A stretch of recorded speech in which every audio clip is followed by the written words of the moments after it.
Shalom saudara-saudara yang dikasihi Tuhan Yesus Kristus. Selamat pagi, salam sejahtera buat saudara semua dimanapun saudara berada. Damai dan sukacita oleh Roh Kudus melimpah senantiasa dalam hati dan kehidupan saudara semua. Sebelum kita mendengarkan renungan firman Tuhan, mari kita berdoa. Bapa kami yang di surga, Bapa di dalam nama Tuhan Yesus Kristus, kami mengucap syukur untuk kemurahan-Mu kepada kami. Di pagi hari ini kembali kami ada. Kami bangun dengan kekuatan yang baru dari Tuhan, dan kami percaya berkat-berkat yang baru Tuhan juga sudah sediakan bagi kami. Saat ini ya Tuhan, kami mau mendengarkan sabda firman-Mu. Jamahlah hati kami, lembutkan hati kami, supaya kami dapat dengan sukacita menerima setiap kebenaran firman-Mu. Terima kasih Bapa. Dalam nama Tuhan Yesus kami berdoa. Haleluya. Amin. Saudara yang dikasih Tuhan, ayat renungan kita pada saat ini terdapat di dalam kitab Pengkhotbah pasal 3 ayat yang ke-6.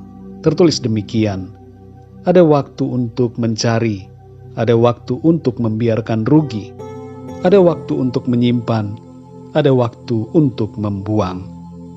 Saudara yang dikasih Tuhan, ada kalanya kita mengalami sesuatu yang membuat kita marah atau kesal yang berkepanjangan, atau sebaliknya, kita merasa bersedih atau menyesal yang begitu dalam dan lama. Keadaan seperti ini tidak boleh kita biarkan terus-menerus, karena hal ini tidak akan membuat kita menjadi lebih baik. Justru keadaan ini akan membuat kita tidak bisa maju melangkah dalam perjalanan kehidupan. Dalam Pengkhotbah 3 ayat 6 ini dikatakan, ada waktu untuk mencari, ada waktu untuk membiarkan rugi, ada waktu untuk menyimpan, ada waktu untuk membuang.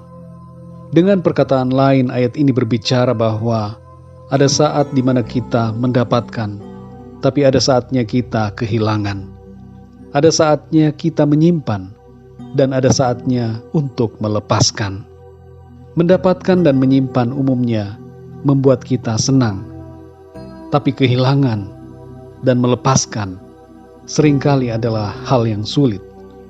Tidak mudah untuk membiarkan kehilangan dan melepaskan, tapi kadangkala itu harus kita lakukan demi kebaikan hidup kita. Mungkin saudara disakiti oleh pacar saudara. Saudara ditinggalkan setelah sekian lama berpacaran atau bertunangan. Jangan biarkan diri saudara bersedih atau sakit hati terus-menerus, tapi belajarlah untuk melepaskan. Mungkin ada di antara saudara yang dikhianati oleh suami atau istri saudara. Saudara ditinggalkan sendirian. Jangan biarkan diri saudara terus-menerus berada dalam kemarahan, kepahitan, atau kesedihan. Belajarlah untuk melepaskan.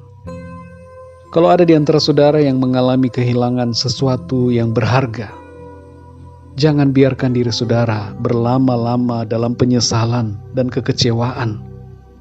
Belajarlah untuk melepaskan. Kalau saudara kehilangan orang yang saudara sayangi, mungkin ayahmu atau ibumu meninggal, atau orang yang saudara kasihi meninggal dan kembali kepada Tuhan. Jangan terus-menerus menangis dan bersedih.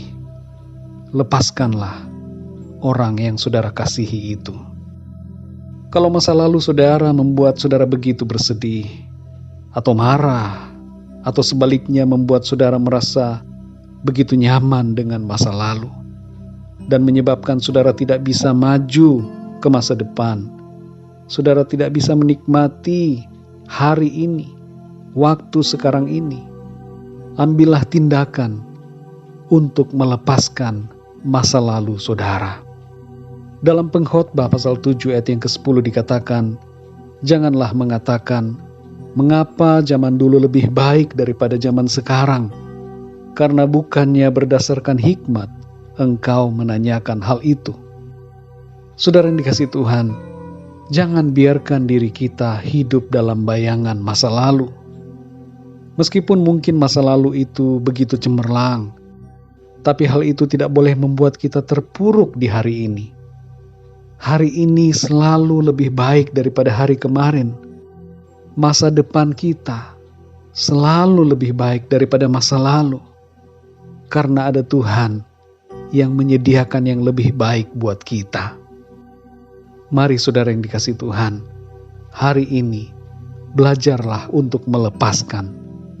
Lepaskan masa lalu saudara. Lepaskanlah hal-hal yang harus saudara lepaskan. Semua perkara yang membuat saudara terikat, yang membuat saudara tidak bisa maju melangkah, dan tidak bisa membuat saudara berbahagia dan menikmati hari ini. Lepaskan semua itu. Lepaskan masa lalu. Ingatlah istri Lot yang melihat ke belakang. Ia tidak rela melepaskan yang sudah ada di belakangnya. Dan ia pun menjadi tiang garam.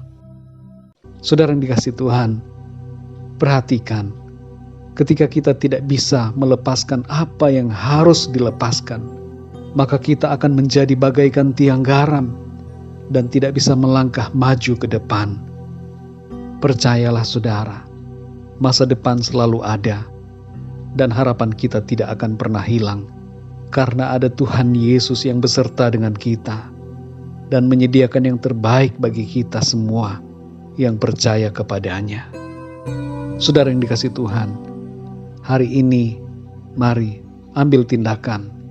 Lepaskanlah semua yang mengikat saudara, semua yang menghambat saudara untuk melangkah maju ke depan. Pandanglah pada masa depan yang disediakan oleh Tuhan dan fokuslah kepada panggilan surgawi. Berlari-larilah kepada tujuan yang ditetapkan oleh Tuhan bagi kita. Jangan lagi biarkan masa lalu dan hal-hal lainnya membuat kita terbelenggu dengan kekecewaan, kemarahan atau kepahitan, kesedihan atau penyesalan. Buang semua itu. Minta Tuhan untuk memampukan saudara melangkah maju dengan penuh iman dan sukacita. Masa depan saudara baik, masa depan saudara terjamin di dalam rencana Tuhan yang sempurna. Mari kita berdoa saudara. Bapa kami yang di surga, Bapa di dalam nama Tuhan Yesus Kristus, kami mengucap syukur untuk kebenaran firman-Mu ya Tuhan, yang mengajarkan kami hari ini untuk melepaskan perkara-perkara yang tidak seharusnya kami simpan. Tolong kami ya Tuhan, untuk kami mampu melepaskan hal-hal yang harus kami lepaskan, yaitu hal-hal yang selama ini mengikat kami, yang membelenggu kami, dan menghambat kami untuk maju melangkah. Tolong kami Tuhan, berikan kami kekuatan Roh-Mu untuk mampu hidup seturut dengan kehendak-Mu, melangkah dalam iman dan percaya. Kami tidak mau Tuhan dibelenggu dengan kemarahan, kesedihan, penyesalan, kekecewaan. Semua hal itu menghambat pertumbuhan iman kami, menghambat perjalanan kami untuk mencapai rencana Tuhan yang sempurna. Tolong kami Tuhan. Kami percaya hari ini terjadi terobosan, terjadi pemulihan. Hati kami semua dipulihkan Tuhan. Pikiran kami diubahkan oleh Tuhan, sehingga kami mampu melihat masa depan yang cerah yang Tuhan sediakan bagi kami.